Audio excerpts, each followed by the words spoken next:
इस प्रकार भगवान धीरे धीरे करके 4.5 साल के हो जाते हैं। परमात्मा है वो। उम्र 4 साल का है, शरीर लंबा चौड़ा विशाल सुंदर सुडौल शरीर हो गया। गोपियों ने देखा ये सब हम लोग के माखन मिश्री का कमाल है, अब तो इसको पकड़ना भी चाहिए। गोपियां बोलती, कन्हैया तूने माखन चोरी किया ना मेरे घर में। बोलती है मैं चोर और नहीं हूं, मेरे जैसा सीधा कोई नहीं मिलेगा तुम्हें, मैं कभी भी चोरी नहीं करता। सबको आंख दिखा दे भगवान। बोलते नहीं मैं चोर नहीं, मैंने कभी चोरी नहीं की।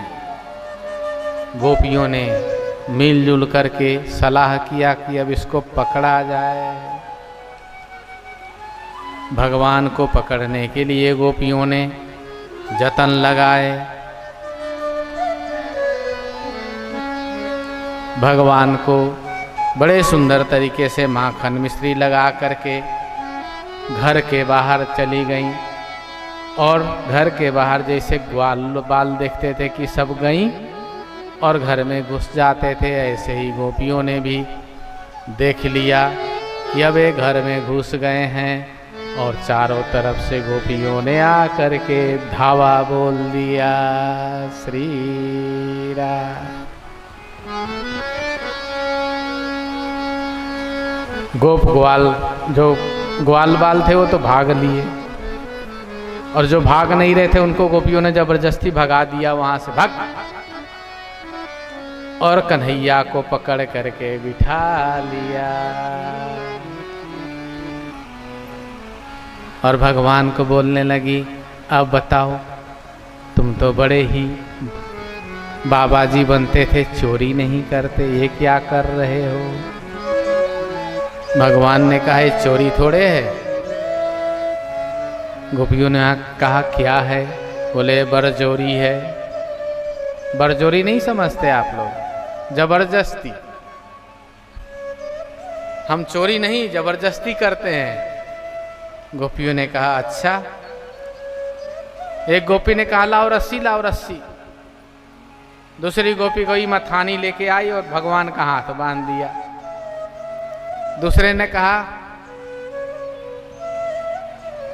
एक लठ ले आ, इसके ऊपर लठ बजाएंगे।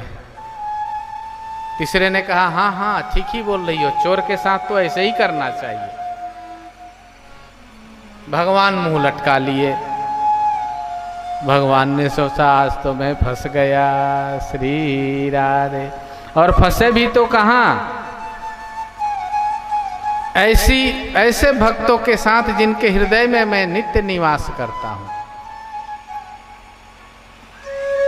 जो निरंतर मेरी ही चिंतन करती हैं, अपने प्रेमी जनों के चक्कर में फंस गए। और जहां भगवान अपने भक्तों के चक्कर में फंस जाते हैं, भगवान को भी समझ नहीं आता इससे निकले तो कैसे निकले। भगवान ने चुपचाप सिर नीचे कर लिया। और कहावत है कि जहाँ कुछ समझ ना आवे वहाँ मौन हो जाओ। भगवान चुपचाप मौन हो गए। गोपियों ने कहा अच्छा सब कुछ छोड़। मैंने डंडा फेंक दी, हाथ भी खोल दिया। मुंह क्यों लटका रहा है? तुम्हारे मुंह लटके हुए अच्छे नहीं लगते। दूसरी गोपी ने कहा बाहर से दरवाजा बंद रखो, इसको कहीं भाग ना जाए, बहुत चतुर है, मुंह मत लटका। भगवान थोड़ा हंसे, बोले हाँ लल्ला तू तो मुस्कुराते हुए अच्छा लगता है। अच्छा बता मेरे घर की माखन तुम्हें कैसी लगी? भगवान ने कहा तो मैं थोड़े खाया था। बोले कौन खाया था? बोले ग्वाल बाल और बंदरों को खिला दिया था मैंने। ऐसा करियो परसों दिन तुम बना के रखना, मैं आके खा के बताऊंगा कि कैसा है।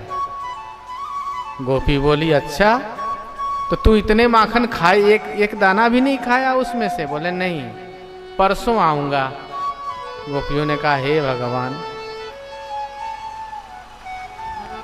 सबसे निपट लो, लेकिन भगवान कृष्ण से कैसे निपटे?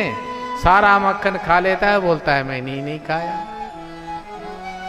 अच्छा, तो उन्होंने बोला कि अच्छा ये बताओ, आज तो तुम मेरे घर में पकड़े गए हो। गोपी बोली हाँ। तो मेरे घर के सारे मक्खन भी, दूध भी, दही भी, मलाई भी सब खत्म, मेरे घर वाला मक्खन कैसा था? भगवान ने बोला मैं सच बोलता हूं, मैंने नहीं खाया, इतना भी नहीं खाया। बोले कौन खाया सारा? बोले वो मनसुखा, श्रीदामा और वो 10-20 नाम गिनवा दिए। और वो खिड़की के बाहर देखो बंदर सारे बैठे हैं, उन्होंने खा लिया। अच्छा अच्छा। एक सखी का नाम माधवी था। माधवी बोली, माधवी ने कहा, किसको बोला? सुंदरी को, ए सुंदरी अपने घर से माखन लेके आ और मिश्री भी लाना।